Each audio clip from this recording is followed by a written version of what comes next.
ലോക്സഭാ പ്രതിപക്ഷ നേതാവ് രാഹുൽ ഗാന്ധി ഇന്ന് പേരാവൂരിലെത്തി. കർഷക നേതാക്കളുമായും കർഷകരുമായും രാഹുൽ ഗാന്ധി സംവാദം നടത്തി.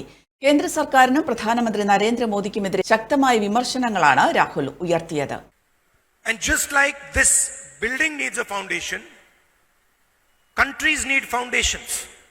ഈ കെട്ടിടത്തിന് എങ്ങനെയാണോ ശക്തമായ ഒരു അടിത്തറ വേണ്ടത്, അതുപോലെ തന്നെ രാജ്യത്തിനും അതിശക്തമായ ഒരു അടിത്തറ വേണം എന്നുള്ളത് നിങ്ങൾക്ക് എല്ലാവർക്കും അറിയാം. Country is not built in the air. Country is not built in the air. വായുവിലല്ല ഈ രാജ്യം നിർമ്മിക്കപ്പെടുന്നത് എന്നുള്ളത് ഈ നാടിനറിയാം. A roof cannot be built without walls. മേൽക്കൂര ചുമരില്ലാതെ നിലനിൽക്കുന്ന ഒന്നല്ല.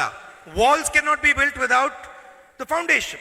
ആ ചുമരുകൾക്ക് അടിത്തറയായി ഫൗണ്ടേഷൻ ഇല്ലെങ്കിൽ അതിനും നിലനിൽക്കാൻ കഴിയില്ല. And yet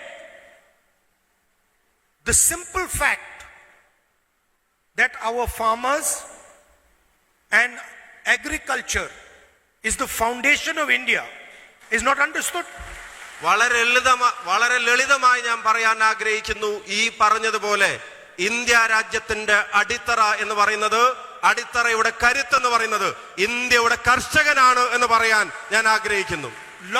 Long lectures are given about IT, about everything else, but nobody says that nothing can be built in India without a foundation, and the foundation is the Indian farmer. രാജ്യത്തിന്റെ അടിത്തറയായ കർഷകരെ തകർക്കുന്ന നയങ്ങളാണ് കേന്ദ്ര സർക്കാർ സ്വീകരിക്കുന്നത്. അമേരിക്കയുമായുള്ള പുതിയ കരാർ Indian കർഷകരുടെ മരണപത്രമാണെന്നും രാഹുൽ പറഞ്ഞു. Aster MIMS Hospital, we'll treat you well.